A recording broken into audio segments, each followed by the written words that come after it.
بسم الله الرحمن الرحيم فمن ذلك عدة أمكنة بدمشق مثل مسجد يقال له مسجد الكف فيه تمثال كف يقال إنه كف علي بن أبي طالب حتى هدم الله ذلك الوثن jusqu'à qu'il dit فمن ذلك parmi ça, c'est-à-dire parmi ces lieux desquels les gens cherchent bénédiction et commettent du shirk.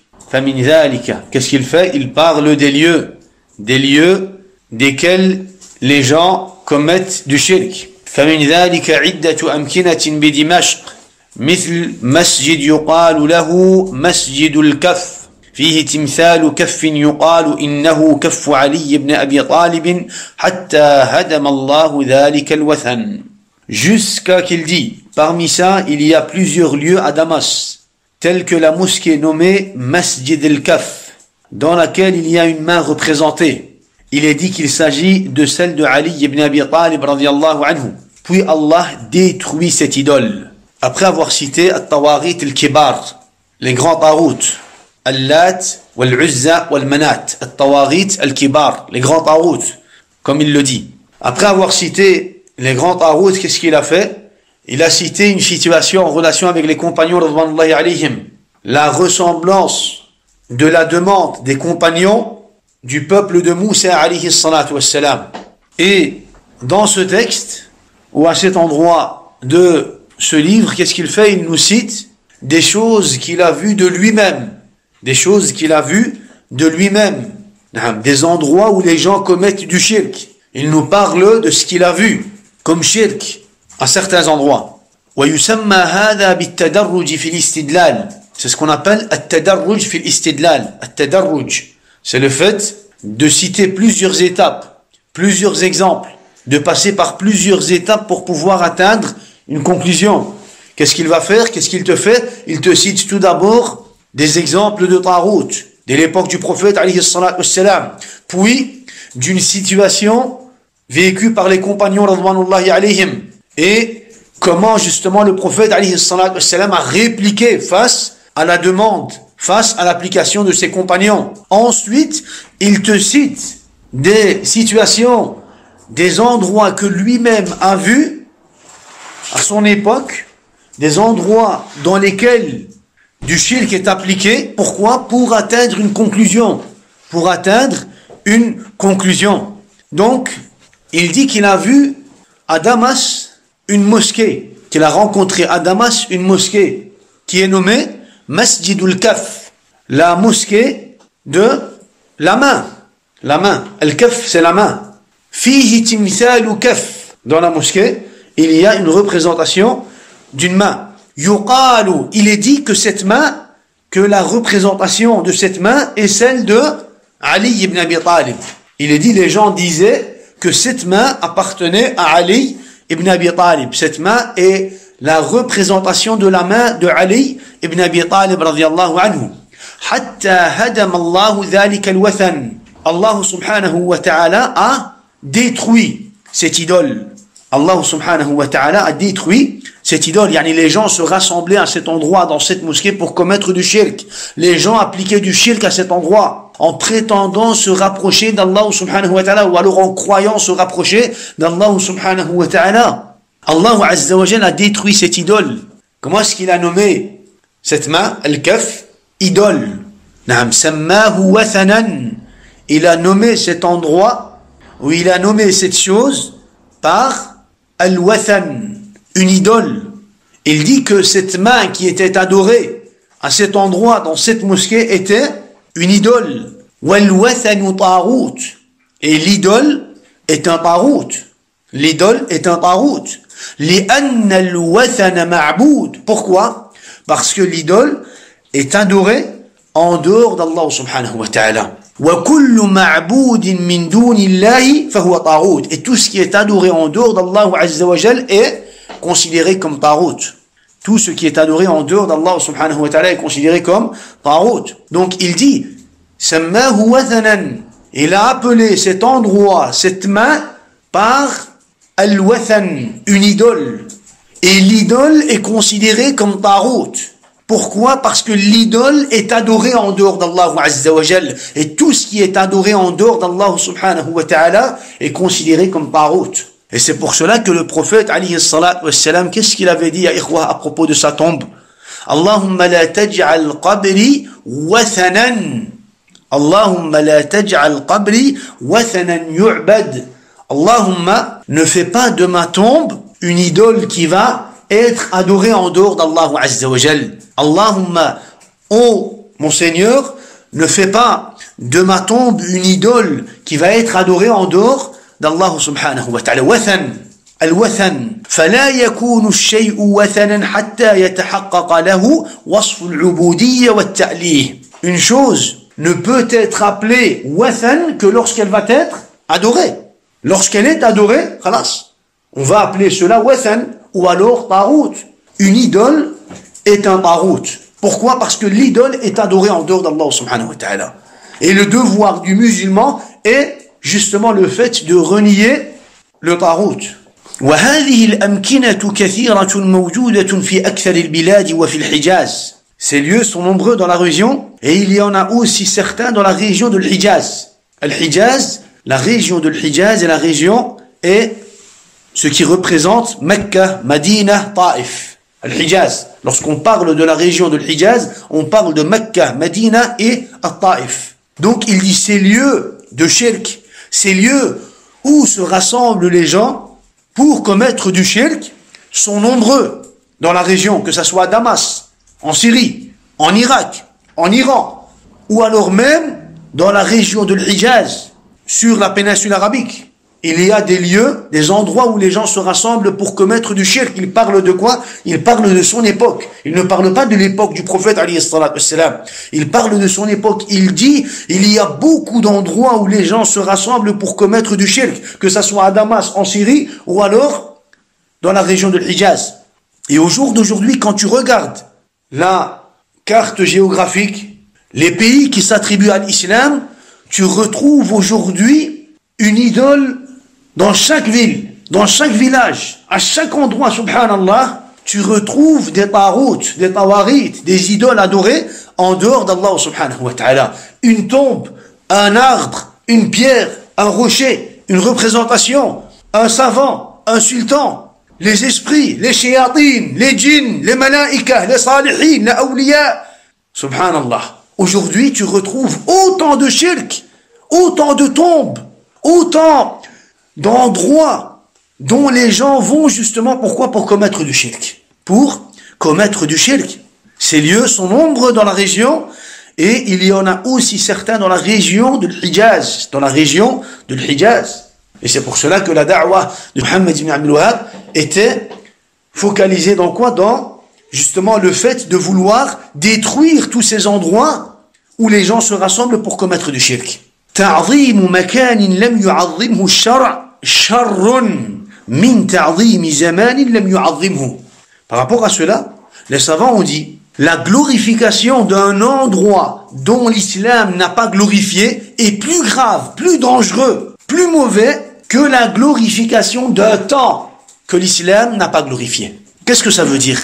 L'islam a donné de la valeur au mois du Ramadan. Et donc le musulman, qu'est-ce qu'il fait? Il glorifie le mois du Ramadan en faisant des efforts dans ses adorations. Donc, on a un temps qu'Allah Azza wa Jalla a glorifié. On a un temps, un moment, un temps qu'Allah subhanahu wa ta'ala a glorifié. Et on a aussi des lieux qu'Allah subhanahu wa ta'ala a glorifiés. Comme par exemple, Baladullah al-Haram. Baladullah al-Haram.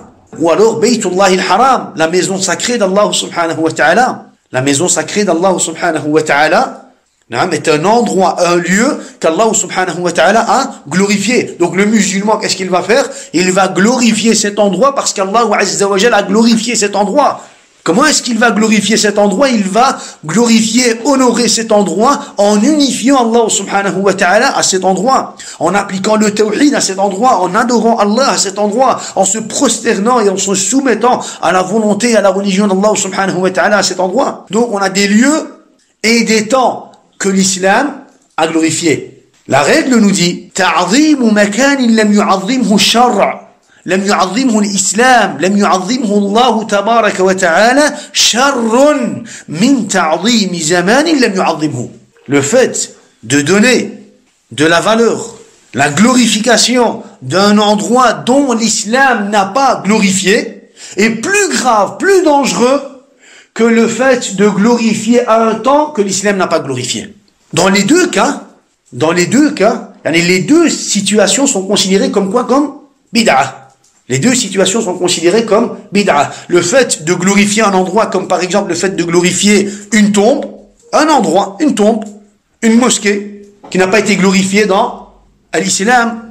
Parce que dans l'islam, l'islam a glorifié Baytullah al-Haram, al-Madinah, la mosquée du prophète alayhi salatu wassalam, la mosquée du prophète alayhi salatu wassalam, et al-Masjid al-Aqsa. Le fait de glorifier un endroit qui n'a pas été glorifié par l'islam, comme le fait de glorifier par exemple une tombe, d'honorer une tombe, de donner de la valeur à une tombe, ou alors à une mosquée qui n'a pas été glorifiée dans l'islam, un endroit bien précis. Et le fait de glorifier un temps, c'est comme par exemple le fait de glorifier les 3 mois avant le mois du Ramadan, de donner de la valeur aux 3 mois avant le mois du Ramadan, comme la valeur qui est donnée au mois du Ramadan. Ou alors un jour bien précis, comme le fait Ahl al-Bid'a, Ahl al-Zannaqa, Ahl al-Shirk, comme par exemple, qu'est-ce qu'ils font? Ils donnent de la valeur à un jour qu'ils prétendent que justement c'est le jour de la naissance du prophète alayhi salatu wassalam. Dans les deux cas, que ce soit le fait de glorifier un endroit ou alors un temps, les deux situations sont considérées comme bid'a et comme quoi? Et comme wasila ila shirk, comme un moyen qui va mener la personne à commettre du shirk. Bid'a et shirk. Bid'a est un moyen, une cause pour tomber dans quoi? Pour tomber dans le shirk. ولكن ce qui est important, لكن تعظيم المكان أشد من تعظيم الزمان. La glorification d'un lieu est plus grave que la glorification d'un temps. Plus grave, plus dangereux. Pourquoi? Parce que cela est plus proche de tomber dans le shirk. Car le fait de glorifier un lieu va faire en sorte que l'homme va tomber dans le shirk plus facilement. Le fait de s'attacher à un endroit, à un lieu, à un endroit bien précis, va pousser la personne à tomber dans le shirk plus facilement. Plus facilement. Deuxièmement, parce que l'endroit, le lieu, est quelque chose de quoi? Est quelque chose de matériel. Au contraire de quoi? Au contraire du temps. Le temps n'est pas matériel. L'endroit est matériel. La terre, la tombe, l'arbre, le rocher. Donc, parce que le fait de s'attacher à un endroit, c'est en réalité le fait de quoi? Le fait de s'attacher à quelque chose de matériel. L'endroit est quelque chose de matériel. Et le fait de s'attacher à quelque chose de matériel est quoi? Est plus facile pour l'homme. L'homme a plus facile de s'attacher à quelque chose de matériel que de s'attacher à quelque chose qui est quoi? Quelque chose qui est abstrait. Tamam ya ikhwa? L'homme va avoir plus facile à s'attacher à un arbre, à une tombe, à un lieu bien précis, à une mosquée, à un endroit, à un lieu. Il aura plus facile à s'attacher à quelque chose de matériel qu'à quelque chose de quoi? D'abstrait. Et c'est justement pour cela que le prophète, alayhi salatu wassalam, qu'est-ce qu'il fait, ikhwa? Le prophète, alayhi salatu wassalam, nous interdit de prier dans le cimetière. Même si en réalité, tu ne pries pas pour une tombe. Le prophète, sallallahu alayhi wa sallam, nous a interdit de prier vers une tombe, dans un cimetière, entre les tombes. Pourquoi? Même si en réalité, tu pries pour Allah subhanahu wa ta'ala. Même si en réalité, tu vas prier pour Allah subhanahu wa ta'ala, le prophète, alayhi salatu wa sallam, nous a interdit cela. Pourquoi? Parce qu'il y a quelque chose de mahsous. Mahsous, c'est-à-dire qu'il y a quelque chose, qu'il y a quoi? Qu'il y a des choses qui t'entourent, des choses matérielles qui t'entourent. Et donc, tu es quoi? Tu es plus tenté par le shirk lorsqu'il y a quoi? Lorsqu'il y a quelque chose de matériel. Lorsqu'il y a quelque chose de matériel. Al-Muhim, pourquoi est-ce que j'ai cité cela?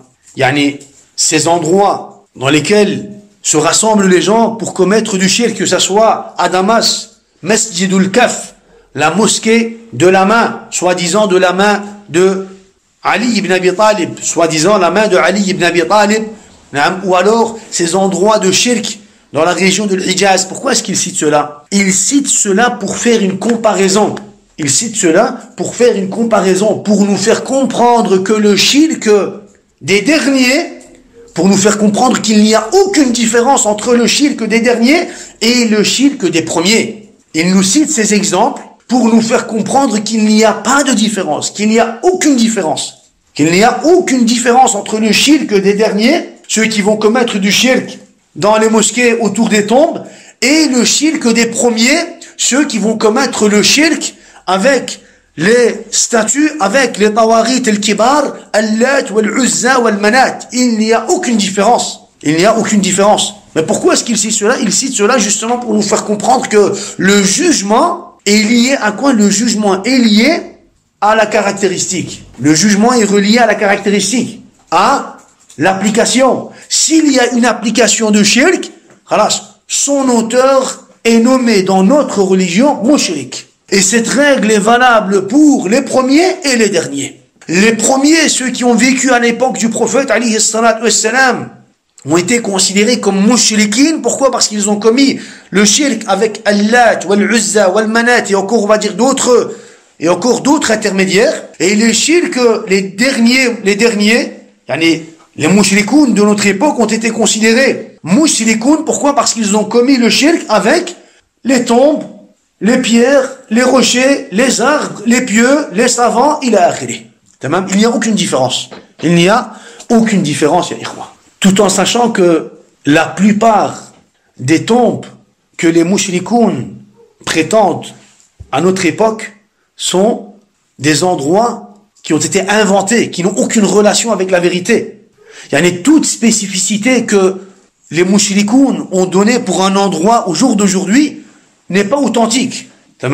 Que ça soit, ils vont quoi? Ils vont prétendre, par exemple, que la tombe de tel prophète se trouve à tel endroit, et que la tombe de tel compagnon se trouve à tel endroit, et que la tombe de tel pieux se trouve à tel endroit. Qu'est-ce qu'ils vont faire? Ils vont citer des particularités, des spécificités, ou alors des caractéristiques pour des endroits bien précis, pour prouver des mérites, pour des endroits bien précis.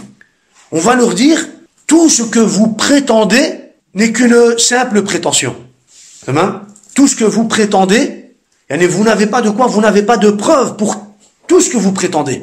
Tout ce que vous dites est faux. Et c'est pour cela que les savants ont dit, bil ijma', selon l'unanimité, ils se sont tous mis d'accord. Bil ijma', ils ont dit quoi? Ils ont dit, en dehors de la tombe du prophète, alayhi salatu wassalam, il n'y a aucune tombe de prophète qui est quoi? Qui est connue. Aucune tombe. En dehors de la tombe du prophète Muhammad alayhi salatu wassalam. La yathbutu min quburi al-anbiya illa qabru al-nabi alayhi salatu wassalam. Il n'y a que la tombe du prophète alayhi salatu wassalam dont on connaît son lieu, son endroit. Il n'y a que la tombe du prophète alayhi salatu wassalam qui est connue. Al-Madina, à côté de la mosquée de Al-Madina. On ne dit pas dans la mosquée, parce qu'on avait déjà expliqué ce sujet. Al-Madina, à côté, en dehors de la mosquée du prophète alayhi salatu wassalam. À côté, en dehors. Toi, quand tu vas à Al-Madina, tu as l'impression que la tombe du prophète alayhi salatu wassalam se trouve dans la mosquée. Mais on l'avait expliqué. On l'a expliqué en long et en large. On a cité les paroles des ulama et on a parlé, on va dire, de tout cela auparavant. Il n'y a que la mosquée, il n'y a que quoi? Il n'y a que la tombe du prophète alayhi salatu wassalam qui est connue. Et en dehors de la tombe du prophète alayhi salatu wassalam, aucune tombe de prophète n'est connue. Et même au jour d'aujourd'hui, ils inventent quoi? Ils inventent des tombes de compagnons, radwanullahi alayhim. La tombe de Ali ibn Abi Talib. Tu en trouves une en Irak, une en Syrie, une en Égypte, une en Turquie. Et Allahu a'lam, tu en trouves partout. Ils inventent, حكايات. وأكثر هذه الحكايات التي لها تعلق بالقبور إنما تصدر من السدن المجاورين لها. Ils inventent des tombes et puis ils inventent des histoires sur ces tombes, sur ces endroits, sur ces lieux. Pour attirer quoi? Pour attirer les gens. Pour attirer les gens. Et la majorité ou la plupart ou toutes les histoires qui ont été inventées à propos des tombes ont été inventées par qui? Par les quburiyun, par les adorateurs des tombes, par les esclaves ou les serviteurs de ces tombes. Qu'est-ce qu'ils font? Ils inventent des histoires. Un tel est venu, il a fait un sacrifice devant cette tombe à cet endroit et ses invocations ont été exaucées. Un tel est venu, il a invoqué Allah subhanahu wa ta'ala à tel endroit et son invocation a été exaucée. Qu'est-ce qu'ils font? Ils inventent des quoi? Ils inventent des histoires justement pourquoi? Pour attirer les gens. Pour attirer les gens. Mais qu'est-ce qu'on va leur dire? On va leur dire tous ces endroits que vous prétendez, il y en a comme sacrés, sont des endroits que vous avez inventés vous-même. Vous n'avez aucune preuve. Vous n'avez aucune preuve. En dehors de la tombe du prophète, il n'y a aucune tombe de prophète qui est connue. Aucune tombe de prophète qui est connue. Et même si on savait une tombe de la tombe d'un des prophètes, cela n'a aucun quoi, cela n'a aucune relation avec les applications religieuses. Mais même si on devait savoir, on pourrait savoir, par exemple, dans certains livres d'histoire, on retrouve que, par exemple, il est dit que la tombe de tel prophète se trouve dans telle ville, que tel prophète a été enterré dans telle ville. Par exemple, on pourrait savoir cela. Walakin, cela n'a aucune relation avec l'ahkam al-shar'iyya, avec les jugements religieux. Avec les jugements religieux ou alors avec les applications religieuses. Al-Muhim, qu'est-ce qu'on doit comprendre? On doit comprendre qu'il n'y a aucune différence entre les derniers mouchrikines et les premiers mouchrikines. Les mouchrikines de notre époque qui vont commettre du shirk, entre parenthèses, du shirk moderne, et les premiers mouchrikines du temps du prophète, alayhi salatu wassalam, et on peut aller encore plus loin, ceux de l'époque de Nuh, alayhi salatu wassalam, comme on va l'expliquer, il n'y a aucune différence. ثم ذكر كلاما طويلا في نهيه صلى الله عليه وسلم عن الصلاة عند القبور. Puis, il cite une longue parole concernant l'interdiction du prophète sallallahu alayhi wa sallam de prier auprès des tombes en disant ذكر ذلك, en disant العلة, فقال العلة لما يفضي إليه من الشرك. La raison est que cela mène au shirk. Pourquoi? C'est quoi la illa? C'est quoi la cause de l'interdiction de prier auprès des tombes? Pourquoi est-ce qu'on ne peut pas prier auprès des tombes? Il y a des savants qui ont essayé de donner des sens, qui se sont éloignés du contexte. Voilà qu'en réalité, la cause principale de l'interdiction de prier auprès des tombes, annahu yufdi ila shirk. La raison est que cela mène au shirk. La cause de l'interdiction de prier auprès des tombes est que, en priant à cet endroit-là, en priant auprès des tombes, l'homme risque de quoi? Risque de tomber dans le shirk plus facilement. Et donc, le prophète, alayhi salatu wassalam, a interdit le shirk, mais aussi, qu'est-ce qu'il a fait? Il a fermé toute porte. Il a fermé toute porte qui peut faire tomber la personne dans le shirk, qui risque de mener la personne à commettre du shirk. Le prophète, sallallahu alayhi wa sallam, a interdisé le shirk, mais aussi, qu'est-ce qu'il faisait? Il fermait toute porte. Il interdisait tous les moyens et les causes qui peuvent faire en sorte que l'homme va tomber dans quoi? Dans le shirk. Et c'est pour cela qu'il a interdit de prier auprès des tombes. ذكر ذلك الشافعي وغيره وكذلك الأئمة من أصحاب مالك وأحمد كأبي بكر الأثرم وعللوا بهذه العلة. La raison est que cela mène au shirk. Ceci a été mentionné par l'imam Shafi'i et d'autres, ainsi que les élèves de l'imam Malik et l'imam Ahmed, comme Abu Bakr al-Athram. Tous ont mentionné ce motif. Tous ont dit que la cause de l'interdiction de prier auprès des tombes est le fait que cela va mener la personne à commettre du shirk, à tomber dans le shirk. Donc, il utilise, la méthode de quoi? La méthode de at-tadarruj, le fait de passer d'une étape à une autre étape, pour t'expliquer, pour te faire comprendre qu'il n'y a pas de différence. Qu'il n'y a pas de différence entre le shirk des premiers, ou alors entre le shirk des derniers et des premiers. Et que les derniers sont tombés dans le shirk, pourquoi? Parce qu'ils ont donné de l'importance à des endroits dont l'islam n'a pas donné. Ils ont glorifié des endroits. Et aujourd'hui, on peut même dire qu'ils ont glorifié des personnes.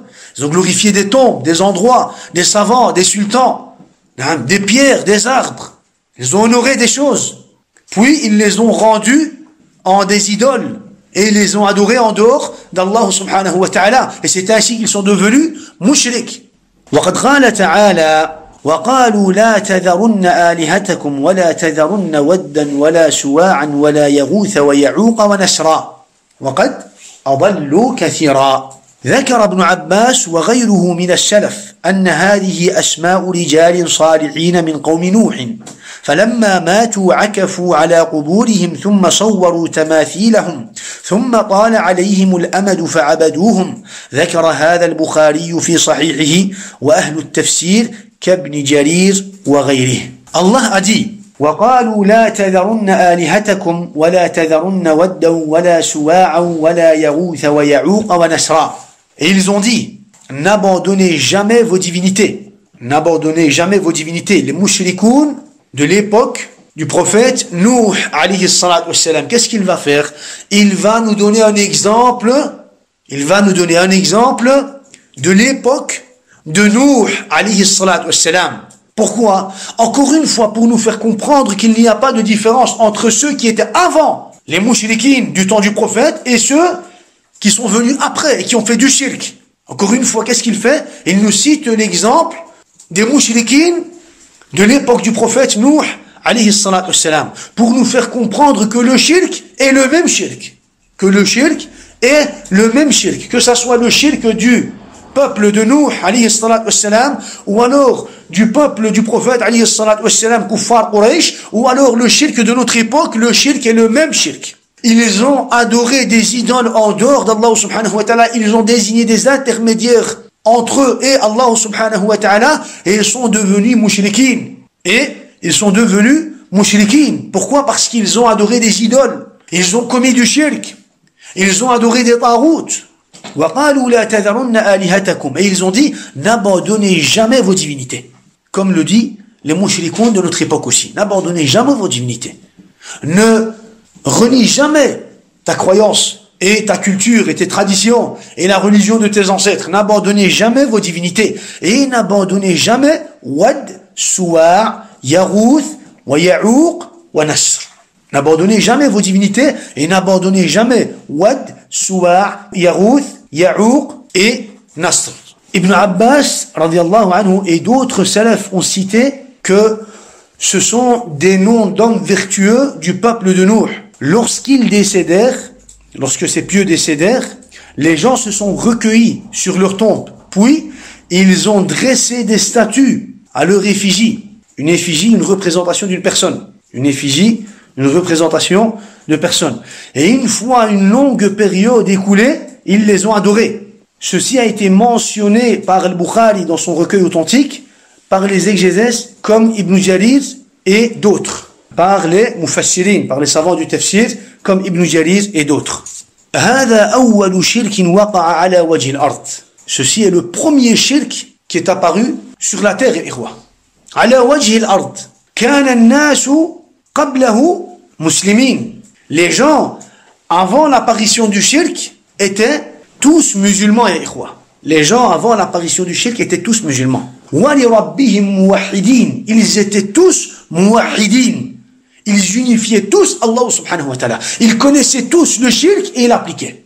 Ils appliquaient tous le tawhid d'Allah subhanahu wa ta'ala. Hatta dakhala alayhim ash-shaytan al-la'in min bab al-ghuluw fi as-salihin. Jusqu'à ce que le shaytan leur a soufflé.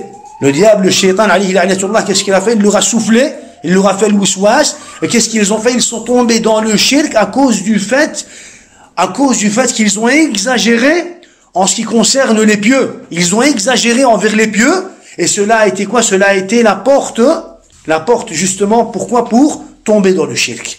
Ya ikhwa, entre Adam alayhi salam, le premier homme, Adam alayhi salam, et le prophète Nuh alayhi salam, il y avait 10 siècles, 10 qurun, kamilah ala tawhid. 10 siècles, imaginez-vous ya ikhwa, 10 siècles, kamila ala tawhid, 10 siècles et les gens sont sur le tawhid. 10 siècles et les gens sont sur le tawhid. Il n'y a pas de shirk, il n'y a pas de discussion autour du tawhid, il n'y a pas de remise en question en ce qui concerne le tawhid, il n'y a pas de shubuhat autour du tawhid, il n'y a pas tout ce qu'on appelle al-udru bil jahl, iqamatul hujjah, le takfir du mushrikin, est-ce que c'est l'azimuddin, est-ce que c'est asluddin, est-ce qu'on doit faire le takfir des mushrikin? Il n'y a rien de tout cela. Les gens sont sur le tawhid. Ils unifient Allah subhanahu wa ta'ala. Ils unifient Allah subhanahu wa ta'ala. Ils appliquent tous le tawhid d'Allah subhanahu wa ta'ala. وَكَانَ النَّاسُ لَا يَخْتَلِفُونَ فِي هَذَا التَّوْحِيدِ. Les gens, pendant ces 10 siècles, ne divergeaient jamais. Ils n'ont pas divergé en ce qui concerne quoi? En ce qui concerne le tawhid. Il n'y avait pas de divergence autour du tawhid. De divergence, de débat autour du tawhid. Lorsque l'ignorance s'est propagée, lorsque la science a disparu et que l'ignorance s'est propagée, comme on va l'expliquer, le shirk est apparu. lorsque la science a disparu et que l'ignorance s'est installée entre eux-mêmes, le shirk est apparu.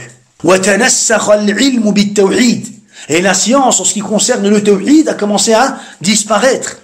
Les gens sont tombés dans la divergence, et lorsque les gens sont tombés dans la divergence, Allah Azza wa Jalla a envoyé les prophètes en tant qu'annonciateurs et avertisseurs. Donc la science disparaît, l'ignorance s'installe entre les gens. Lorsque l'ignorance s'installe, les gens commencent à quoi? Les gens commencent à débattre en ce qui concerne le tawhid, commencent à diverger en ce qui concerne le tawhid. Ils tombent dans le shirk. Alors Allah subhanahu wa ta'ala leur a envoyé le premier prophète, Rasoul, le premier messager Rasoul, Nuh alayhi salatu wassalam, en tant qu'annonciateur et avertisseur, pour qu'ils jugent entre eux-mêmes, pour qu'ils les avertissent du shirk et pour qu'ils jugent de la divergence qui est apparue entre eux-mêmes. Alors, le prophète Nuh alayhi salatu wassalam est arrivé et les a avertis. Il les a avertis du shirk et du châtiment douloureux qu'il risque de quoi? Qu'il risque de subir s'il continue à quoi? À commettre du shirk. Allah Azza wa Jal dit, justement à propos de cela, dans le verset 213 de Surat al-Baqarah, كان الناس أمة واحدة فبعث الله النبيين مبشرين ومنذرين وأنزل معهم الكتاب بالحق ليحكم بين الناس فيما اختلفوا فيه. Les gens formaient à l'origine une seule communauté. Les gens formaient à l'origine une seule communauté croyante depuis l'époque d'Adam alayhi salam, une seule communauté. Puis, après leur divergence, après la disparition de la science et de l'installation, on va dire, de l'ignorance entre eux-mêmes, après leur divergence, Allah Azza wa Jal envoya des prophètes comme annonciateurs et avertisseurs. Et il fit descendre avec eux le livre. Et il fit descendre avec eux le livre contenant la vérité pour régler parmi les gens leurs divergences. Pour régler parmi les gens leurs divergences. Un verset clair qui nous explique que les gens à la base formaient une seule communauté croyante. Ummah muwahida, muslimoun, muwahidoun. Et c'est justement à propos de cela ou de cette situation, lors de l'explication de ce verset, que Abdullah ibn Abbas dit كان بين نوح وآدم 10 قرون كلهم على شريعة من الحق. Il y avait entre le prophète Nuh, entre Nuh et Adam, entre le prophète Nuh et le prophète Adam alayhi salam, 10 siècles.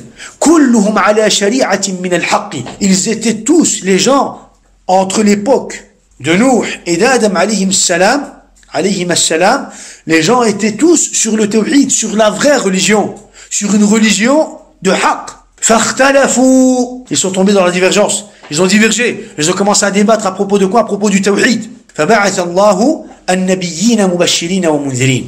Alors à ce moment-là, Allah Azza wa Jalla a envoyé les prophètes. Allah Azza wa Jalla a envoyé des prophètes en tant qu'annonciateurs et avertisseurs. Donc, on parle ici, dans ce verset et dans ce récit, de l'apparition du shirk. L'apparition du shirk. Si je devais te poser la question, comment le shirk est apparu sur terre?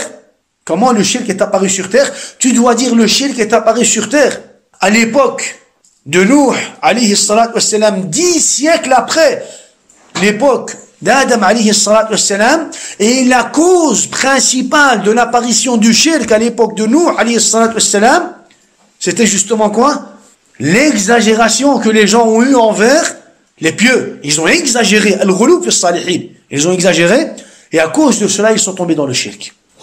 Et c'est justement pour cela que les savants ont déduit de tout cela une règle qui dit Ash-shirku dhanbun wa sayyi'atun wa qabihun qabla qiyam al-hujjah. Le shirk est un péché, quelque chose de mauvais, incorrect, grave, faux, erroné, blâmable, condamnable, avant même la révélation. Le shirk est un péché, quelque chose de mauvais, avant même la révélation, avant même l'établissement des preuves. Pourquoi? Parce que la fausseté du shirk est connue, par quoi? Par la raison, par la logique, par l'esprit de la personne. La fausseté du shirk est connue par l'homme. On n'a pas besoin de lui expliquer la fausseté du shirk à la base. On n'a pas besoin de lui expliquer que le shirk est blâmable, que le shirk est faux, que le shirk est incorrect. que le shirk est mauvais, que le shirk est condamnable. Il est censé le savoir par instinct. Il est censé le savoir par quoi? Par sa raison, par son instinct, par sa logique.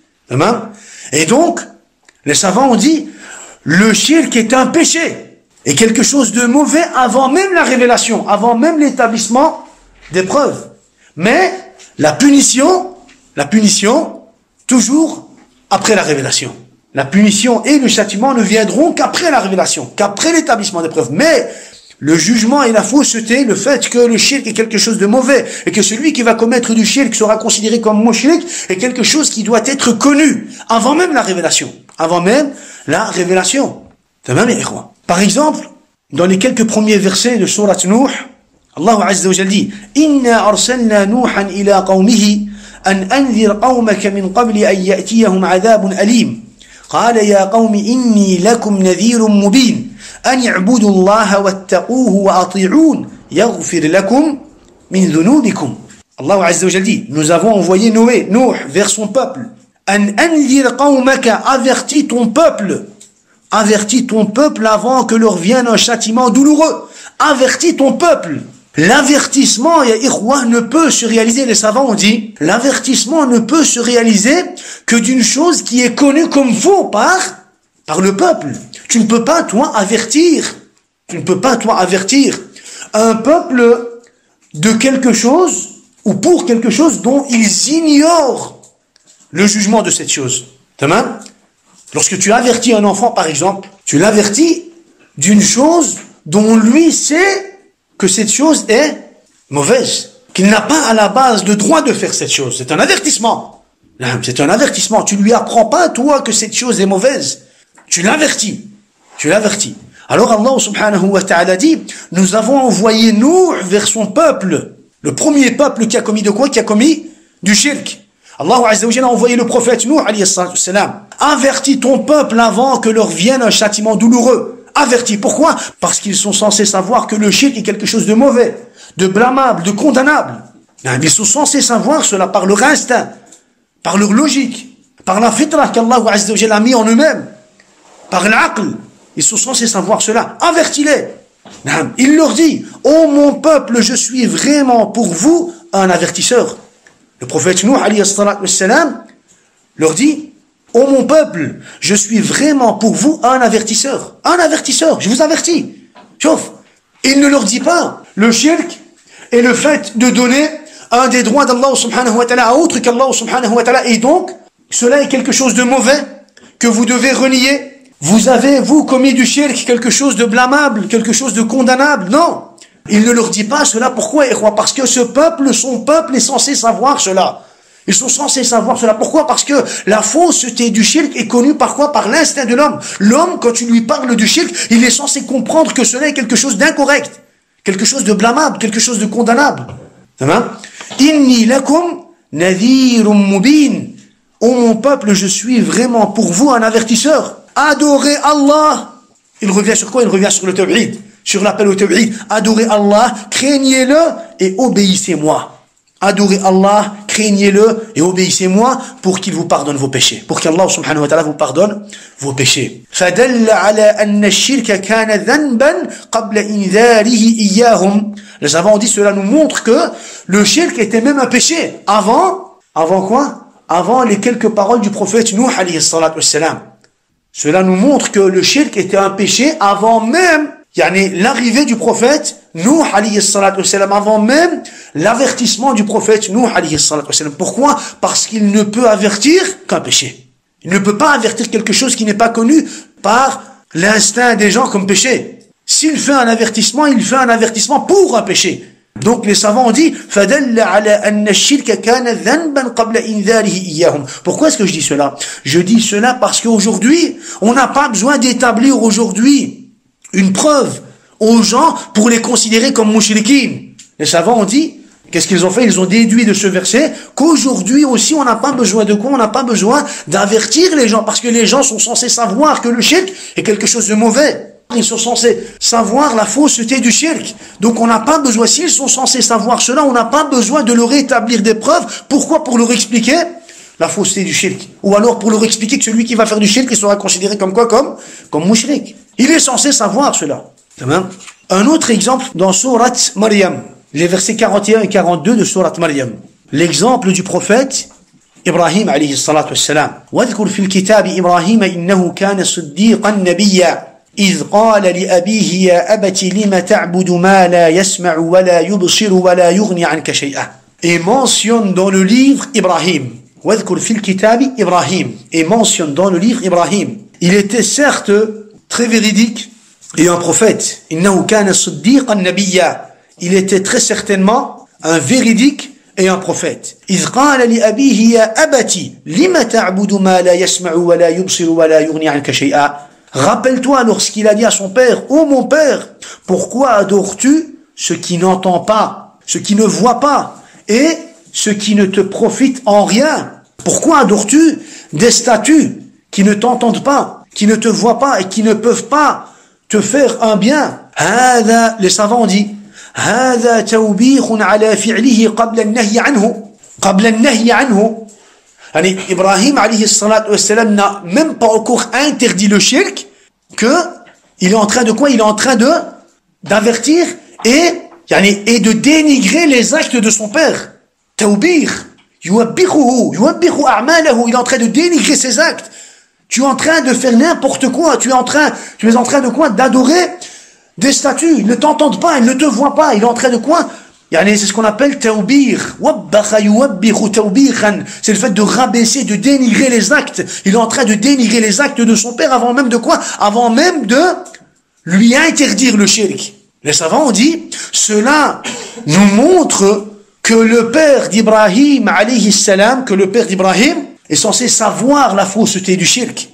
Et c'est pour cela qu'il est en train de quoi? C'est pour cela qu'il est en train de le dénigrer. Ibrahim alayhi salam, c'est pour cela qu'il est en train de le dénigrer, car il ne peut pas le dénigrer ou il ne peut pas dénigrer ses actes si, dans la logique et dans l'instinct de son père, cela n'est pas quelque chose de mauvais. Tu ne peux pas, toi par exemple, ton enfant est en train de faire quelque chose de mauvais et tu es en train de lui dire « Subhanallah, comment oses-tu faire cela ?» Comment oses-tu faire cela? Lorsque tu lui dis ces quelques paroles, dans l'instinct, au fond de cet enfant, il sait bien que ce qu'il est en train de faire est quelque chose de mauvais. Pourquoi? Parce que tu ne peux dénigrer que quelque chose de mauvais. Les savants ont dit, tu ne peux dénigrer que quelque chose de mauvais, quelque chose de faux, quelque chose de condamnable. Lorsque tu lui dis, Subhanallah, comment oses-tu faire cela? Cet enfant, comprend que tu es en train de le dénigrer ou de dénigrer ses actes. Parce qu'il est en train de commettre quelque chose de mauvais. Des fois, l'enfant, tu ne lui as pas forcément expliqué, par exemple, que tel acte était quelque chose de quoi? Était quelque chose de haram. Mais l'enfant, par instinct, il sait bien que cela est haram, quelque chose de mauvais. Ça est quoi? Des fois, par exemple, avant même de lui expliquer, avant même de l'avertir, par instinct, par la fitra, subhanallah, par la fitra, qu'est-ce qu'il fait? Il comprend que cette chose, par exemple, est aïb, quelque chose de pas bien, quelque chose de mauvais. Par exemple, je sais pas, il regarde une vidéo, il y a une publicité, on va dire, qui n'est pas correcte. L'enfant, qu'est-ce qu'il fait? Il agit directement, il réagit, il dit ça c'est ferme, passe. Il ferme les yeux, il se cache, il cache son visage. Pourquoi? Parce que par instinct, il sait bien que cela est quelque chose de mauvais. Par instinct, tu ne lui as encore rien expliqué. C'est exactement pour le shirk. C'est exactement pareil. Pourquoi? Pour le shirk. Et donc, quand tu vas dénigrer son acte, les savants ont dit ici, Ibrahim alayhi salam, lorsqu'il a dénigré les actes de son père, on comprend qu'en réalité, dans l'instinct de son père, cela est déjà quoi? Cela est déjà présent. La fausseté du shirk est déjà présent dans l'instinct de qui? De son père. Parce qu'il ne peut dénigrer que quelque chose qui est quoi? Qui est faux et qui est condamnable. Et c'est pour cela qu'il dit, par exemple, dans un autre verset, dans les versets 95 et 96 de Surat As-Saffat, أَتَعْبُدُونَ مَا تَنْحِتُونَ وَاللَّهُ خَلَقَكُمْ وَمَا تَعْمَلُونَ. Et il leur dit, Ibrahim alayhi salam, adorez-vous ce que vous-même vous sculptez, alors que c'est Allah qui vous a créé vous et ce que vous fabriquez. Subhanallah. Tellement, subhanallah, c'est connu par instinct ou alors par la logique que le fait d'adorer ce que tu as sculpté de toi-même est blâmable, condamnable. Subhanallah. Alors il leur dit, istifham munkir. Il leur a posé une question, mais en réalité, c'est pourquoi? C'est pour renier leur acte. C'est pour renier leur situation. Subhanallah, vous adorez des choses que vous sculptez vous-même, avant même de quoi? Avant même de leur interdire, avant même de leur dire ça c'est du shirk. Arrêtez de faire du shirk, arrêtez, car sinon vous allez être touché par la colère d'Allah subhanahu wa ta'ala. Avant même de les avertir, subhanallah, ils dénigrent, ils renient leur situation. Ils dénigrent leurs actes et renient leur situation. Al-Muhim, on revient au verset, ya ikhwa. وقالوا لا تذرن آلهتكم ولا تذرن ودا ولا سواعا ولا يغوث ويعوق ونسرا. Et ils ont dit, n'abandonnez jamais vos divinités et n'abandonnez jamais Wad, Suwa', Yaghouth, Ya'ouq et Nasr. Taban, on aurait pu citer, ya ikhwa, autant d'exemples pour le fait que la fausseté du shirk est connue par instinct, par la raison, par la logique. On aurait pu citer autant de versets et autant de hadiths. Autant d'exemples. Walakin, on n'en a cité que 3. Cela est suffisant, ya ikhwa. À propos de ce dernier verset, Abdullah ibn Abbas dit les statues qui étaient adorées par le peuple de Nuh sont arrivées aux Arabes par après. Les Arabes ont trouvé les statues qui étaient adorées par le peuple de Nuh alayhi assalam. Tamam? Yani ces statues, ya ikhwa, le déluge qui a touché le peuple de Nuh alayhi salam avait fait en sorte que les statues qui étaient adorées par le peuple de Nuh soient sous la terre. Les statues ont été enterrées par la terre, le sable, al-muhim. Par après, al-shaytan alayhi la'natullah, le diable a soufflé à des mouchriquins. Et qu'est-ce qu'ils ont fait? Ils ont été déterrés ces endroits et ils ont ressorti les statues adorées par le peuple de Nuh. Et c'est pour cela que les statues, vous allez me dire, mais comment ça se fait? Les statues adorées par le peuple de Nuh se sont retrouvées chez les Arabes. Après des siècles, imaginez-vous des siècles après, ils ont ressorti les statues du peuple de Nuh. Comment est-ce qu'ils ont fait? Ash-shaytan alayhi la'natullah leur a soufflé, et ils ont été déterrés et ils ont ressorti ces statues. Et ils les ont adorées comme les a adorés le peuple de Nuh alayhi salatu wassalam. Wad kanat li kalb bidawmatil jandal. Wad appartenait à la tribu de Kalb. Suwa' appartenait à la tribu de Hudayl. Yaghouth appartenait à la tribu de Murad, puis à la tribu de Bani Ghatif. Ya'ouq appartenait à la tribu de Hamadan. Et Nasr appartenait à la tribu de Himyar. Li'ali dhil kila'. Himyar, la tribu de Himyar. Il dit Asma'u rijalin salihin min qawmi Nuh. Que signifient ces noms, ya ikhwa? Wad, Suwa', Yaghouth, Ya'ouq, Nasr. Ces noms, ya ikhwa, sont les noms des personnes pieuses qui ont vécu à l'époque de Nuh alayhi salatu wassalam. Des pieux. Al-shaytan alayhi la'natullah, qu'est-ce qu'il a fait? Il leur a soufflé. Il leur a soufflé d'une façon. Il leur a soufflé pour justement les faire tomber dans le shirk, ya ikhwa. Al-shaytan alayhi la'natullah leur a soufflé. Il leur a fait al-waswas. Il leur a soufflé pour les faire tomber dans le shirk. Qu'est-ce qu'il leur a dit? Il leur a soufflé de représenter tout simplement ces personnes. Alors ils se sont dit, qu'est-ce qu'on va faire? On va représenter ces personnes. Comme ça, à chaque fois qu'on va voir ces représentations, ces images, ces représentations, on va se rappeler, seulement se rappeler. Notre objectif est le fait de vouloir se rappeler de ces pieux pour pouvoir justement se rappeler d'Allah subhanahu wa ta'ala. On va représenter ces pieux, et comme ça, à chaque fois qu'on va les voir, on va se rappeler de ces pieux, de leur adoration, de leur sincérité envers Allah subhanahu wa ta'ala, et cela va nous motiver à quoi? Va nous motiver notre adoration, dans nos applications, dans notre soumission envers Allah subhanahu wa ta'ala. Et c'est ce qu'ils ont fait. Ils les ont représentés. Ensuite, un certain temps après, ils se sont dit, on va installer aux endroits où s'assiedent ces gens-là, ces pieux, des rochers, des pierres. On va mettre à ces endroits où se trouvaient ces pieux, là où ils s'assiedent, là où ils allaient faire leurs adorations, là où ils habitaient. Qu'est-ce qu'on va faire? On va aller mettre des représentations, des rochers, des pierres. Al-Muhim, on va mettre des quoi? On va mettre des repères. On va mettre des repères à ces endroits par lesquels sont passés ces pieux. Et ils les ont fait. C'est ce qu'ils ont fait. Et ils ont nommé à chaque fois, ces représentations, par quoi? Par les noms de ces pieux. Ils ont nommé ces représentations, ces rochers, ces pierres, par quoi? Par les noms de ces pieux. Wad, Suwa, Yarouth, Ya'ouq, Nasr.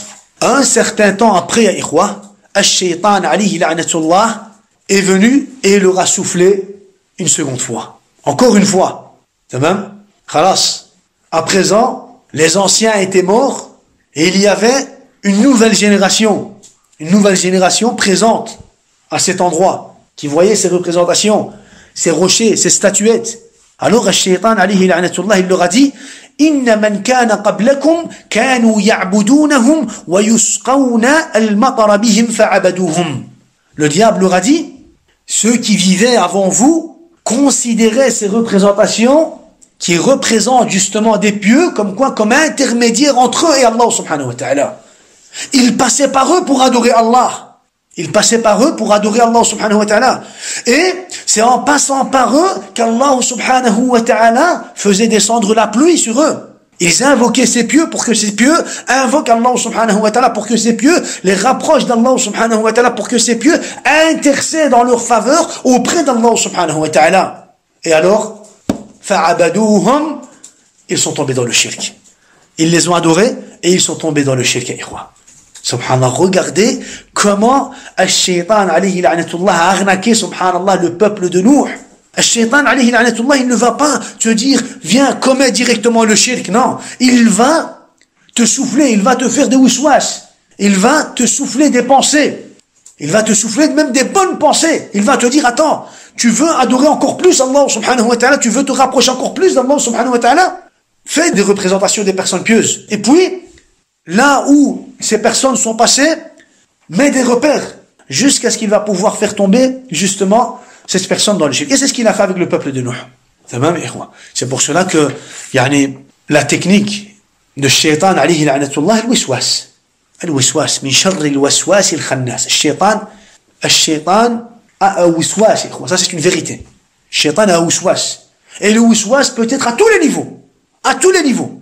Ça peut être dans la croyance, dans l'adoration, dans les ablutions, dans la prière, dans la vie en général, dans tes fréquentations, dans ton esprit, dans toi-même, en toi-même. Même le wiswas. Tu peux toujours avoir le wiswas. Tu peux avoir le wiswas dans tous les domaines. Dans tous les domaines, il peut y avoir quoi? Il peut y avoir le wiswas. Walakin, le seul remède de l'wiswas, le wiswas, il n'y a pas besoin d'expliquer le wiswas. Pendant des heures et des heures, même si j'ai fait une conférence, j'avais fait une conférence sur le wiswas, sur l'essoufflement de Shaytan. J'avais expliqué le wiswas. Walakin, le remède de l'wiswas, si tu veux, toi, être loin de cela, la seule chose que tu dois faire, tu ne dois pas prendre en considération le wiswas. Point. Tu vas avoir des soufflements, que ça soit dans l'aqidah, que ça soit dans l'ibadat, que ça soit dans ta vie en général, tu vas avoir des soufflements. Le seul moyen de ne pas se faire emporter par le wiswas de Shaytan, justement, c'est le fait de quoi? De ne pas prendre en considération le wiswas. Tu n'as pas entendu, tu n'as rien entendu et tu continues dans ton adoration, dans ta croyance et dans ta vie. Au moment où tu vas te faire la réflexion, seulement la réflexion, tu vas te faire la réflexion en toi-même. Et tu vas peut-être même prendre, on va dire, le temps de t'attarder justement, on va dire, sur quoi? Sur ce wiswas, sur cette pensée, sur ce soufflement. Tu vas même peut-être en parler. Sache que khalas, tu as pris en considération ce wiswas et tu es tombé dans le piège de Shaytan. Donc, tu dois quoi? Tu dois faire attention à ne pas prendre en considération justement les wasawis de Shaytan. Le wasawis de Shaytan. À chaque fois, tu fermes la porte, tu ne prends pas en considération. Et tu continues dans tes ibadat. Et c'est ce que justement Shaytan alayhi la'natullah a fait avec le peuple de Nuh alayhi salam. Quand est-ce qu'ils ont adoré? Quand est-ce qu'ils sont tombés dans le shirk, ikhwan? Quand est-ce qu'ils sont tombés dans le shirk? Si je te dis la cause, tu vas me dire l'exagération envers les personnes pieuses. Le premier peuple dans lequel le shirk est apparu, le peuple de Nuh alayhi salam. Quand est-ce que cela est apparu? À la disparition de la science. À la disparition de la science. Abdullah ibn Abbas dit, فَلَمَّا نُسِيَ الْعِلْمُ, lorsque la science a été oubliée. Ou alors, تَنَسَّخَ الْعِلْمُ, lorsque la science a été abrogée, oubliée par les gens. Oubliée. Lorsque les savants sont morts et que la science a disparu et que l'ignorance s'est installée, lorsque les gens n'ont plus été capables de faire la différence entre le tawhid et le shirk, les gens sont tombés dans le shirk. Comme aujourd'hui. Les gens aujourd'hui sont plus capables de quoi? Ils ne sont plus capables de faire la différence entre le tawhid et le shirk. Subhanallah. Tu lui parles du tawhid et tu as l'impression de lui parler d'une autre religion. Je te parle du tawhid, de l'islam, du fond, des principes de l'islam. Aujourd'hui, à cause de l'ignorance, les gens ne savent plus quoi? Ne savent plus faire la différence entre le tawhid et le shirk. Ils commettent le shirk en croyant que cela les rapproche d'Allah subhanahu wa ta'ala. Ils commettent le shirk en croyant que cela est un devoir de la part d'Allah subhanahu wa ta'ala. Ils deviennent mushrikin. Ils deviennent mushrikin. Al-Muhim, ce qu'a subi le peuple de Nuh est exactement ce que subit les ubbad al-qubur, les mushrikoun d'aujourd'hui. Les pièges dans lesquels les mushrikoun du temps de Nuh, alayhi salatu wassalam, sont tombés, les pièges dans lesquels les mushrikoun du temps du prophète Nuh, alayhi salatu wassalam, sont tombés, c'est exactement les mêmes pièges dans lesquels sont tombés les mushrikoun de notre époque, les ubbad al-qubur. Exactement. Ils ont subi, les mushrikoun d'aujourd'hui ont subi exactement ce qu'a subi le peuple de Nuh, alayhi salatu wassalam, en ce qui concerne les soufflements de shaitan. En ce qui concerne les soufflements de shaitan, alayhi la'natullah. Les mushrikoun d'aujourd'hui, ils ont exactement les mêmes principes, les mêmes notions. Je fais cela, pourquoi je fais cela? Parce que j'aime les pieux. Je vais rendre visite à une tombe, pourquoi? Parce que c'est la visite, c'est parce que c'est la tombe d'un pieux. Je fais telle application, pourquoi? Parce que pour faciliter aux musulmans. Je vais faire telle application, pourquoi? Pour me rapprocher d'Allah subhanahu wa ta'ala. Sauf à chaque fois, c'est quoi? À chaque fois, c'est une cause.